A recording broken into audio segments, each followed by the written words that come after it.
كده خلاص خلصنا العدس الجميل بتاعنا التحفه، حلو قوي كده. هنغرف بقى، نجيب الطبق، شايفين؟ تحفه تحفه، شويه عدس يتدرسوا،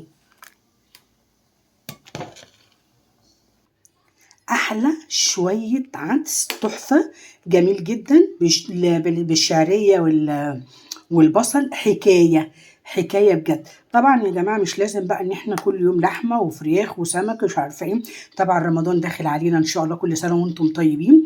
هنمشي الايام دي مره عدس، مره كشري، مره مكرونه وبيض، والدنيا هتمشي معانا.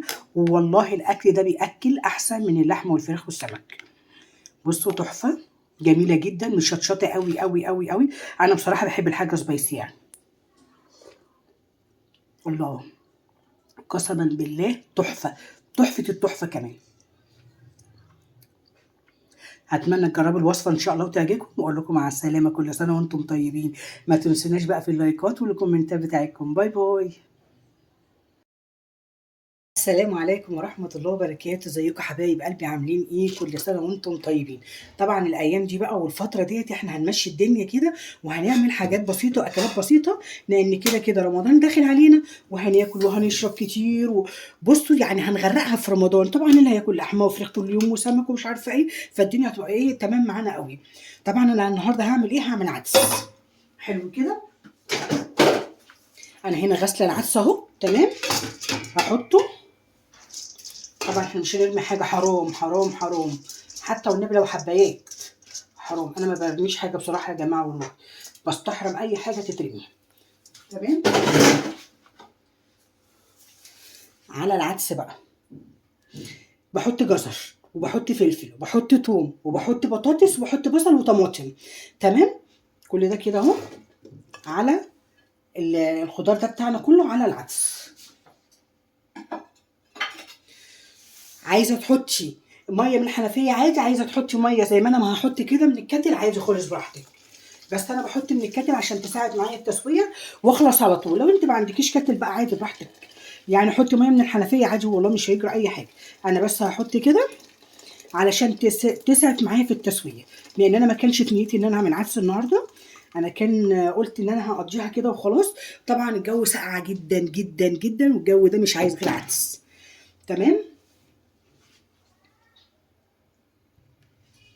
ادي العدس بتاعنا اهو، شايفين؟ انا بقى ايه، هسيبه على النار يستوي براحته. هوطي عليه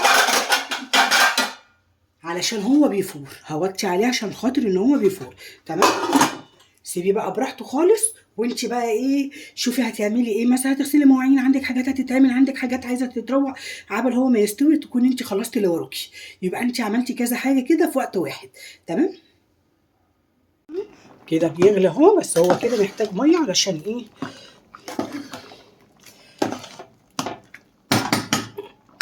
ما تحطيش ميه من الحنفيه، اوعي تحطي ميه من الحنفيه، حطي ميه سخنه. تمام، عشان ما يجرمش معاكي.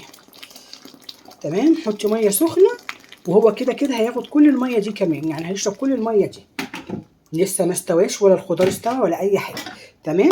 لما تيجي تزودي العدس ميه، سواء العدس او الحمص او الحاجات البقوليات عامه يعني، تزودي ميه سخنه، ما تزوديش ميه بارده. اوكي. تمام. ادي العدس استوى والخضار استوى وبقى جميل جدا. هنضربه في الخلاط واوريلكم دلوقتي. تمام كده اهو، ادي العدس، بسم الله. وهو سخن كده عشان ما يطولش معاكي على النار، بس يعني مش اول ما تنزليه من على النار يعني تقومي ضرباه في الخلاط، لا، يعني سيبيه شويه كده بتاع 10 دقايق ولا ربع ساعه يهدى شويه، وبعد كده تقومي حطاه على النار.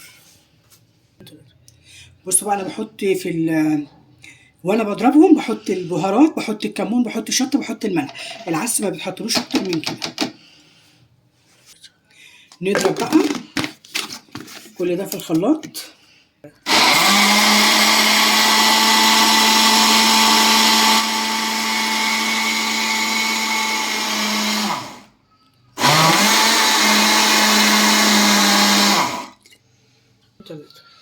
نصفي بقى كويس. تمام. في ناس ما بتصفوش، بس انا يا جماعه بصفيه. انا لازم اصفيه عشان لو في اي حاجه، في طفل طماطم، في اي حاجه، في اي حاجه ما يعني ما اتضربتش كويس، فانا بحب بصراحه ان انا اصفي العدس.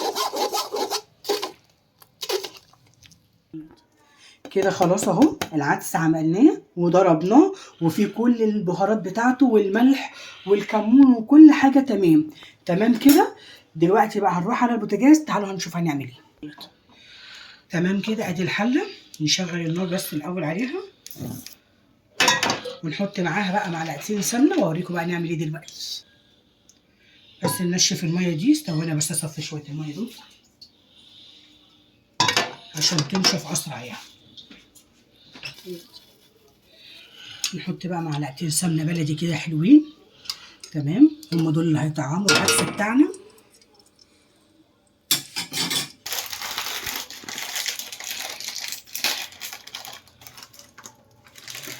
هنحط شويه شعريه. يا جماعه انا ماليش علاقه بالناس اللي هي بتزود الشعريه، يعني بتحط الشعريه وتسويها بميه والحاجات دي كلها، بصراحه انا ما بحبش كده. تمام. انا بحب احمر الشعريه، بحب ازود عليها الحاجه بتاعتها عليها. بحب انا احمر الشعريه كده في السمنه، وكمان بحمر مع الشعريه البصل، وهوريكم ان هي بتديها طعم حلو ولون حلو، وما بيبقاش اي حاجه ولا ان بيبقى فيها اي مشكله خالص، بل بالعكس بتبقى تحفه تحفه تحفه. في ناس بتحمر الشعريه وتقوم مزوده لها ميه وتسويها في ميه ومش عارفه ايه. لا لا لا، ما بعرفش بصراحه الموضوع ده خالص. بصوا بقى انا جبت المعلقه الكبيره. بص الشعريه ولا احمرت ولا اصفرت ولا جرى فيها اي حاجه.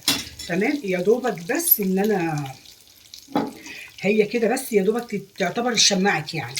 هقوم بصوا مقطعه عليها بصله، هي كده على النار على طول.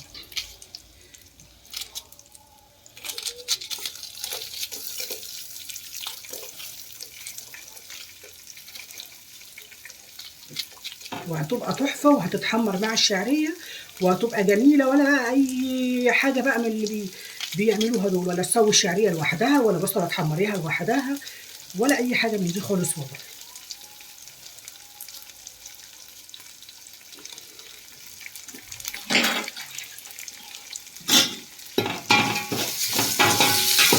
الاتنين هيحمروا مع بعض وهتبقى زي الفل.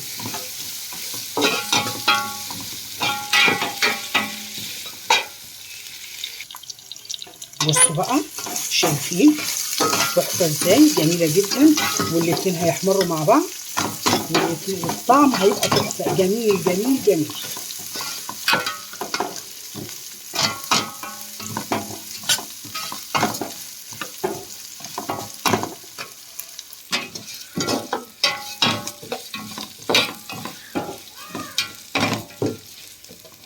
وما بحطش في العدس ماجي، بحس ان الماجي بيغير طعمه. انا عايزه بقى كل الفوائد الخضار اللي فيه والعدس والكلام ده كله ناخدها كده ترم علينا يعني. كده هي لسه لونها ذهبي، شايفين قربت تحمر. انا عايزاها لونها يعني مغمقه عن كده شويه، هي كده لسه بيضه بالنسبه لي، انا كده لسه بيضه، يعني هي ذهب بس ذهب فاتح.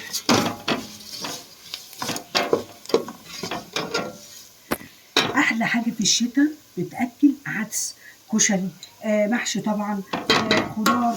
الحاجات اللي انت بتتحرمي منها في الصيف ما بتقدريش تاكليها في الصيف عشان بتبقى تقيله قوي على المعده، وما بتعرفيش تاكلي اكل زي ده في الصيف. فالعدس ده من اكلات الشتاء الجميله، تحفه تحفه.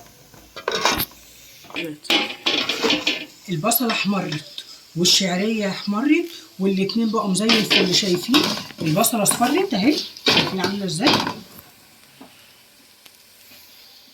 نقول بسم الله، اللهم صل على النبي. بسم الله الرحمن الرحيم. بسم الله الرحمن الرحيم.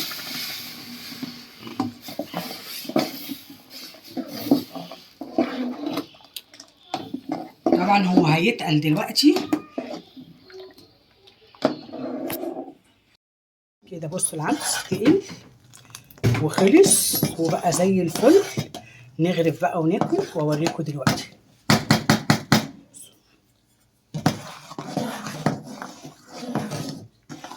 شايفين تحفة جميل جدا.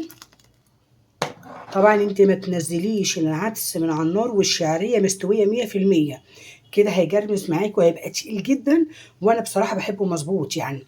فانا بطفي عليه والشعرية لسه بتقطم. تمام، هو كده غلي وتمام وخلاص، الشعرية كده تمام. يلا نغرف بقى.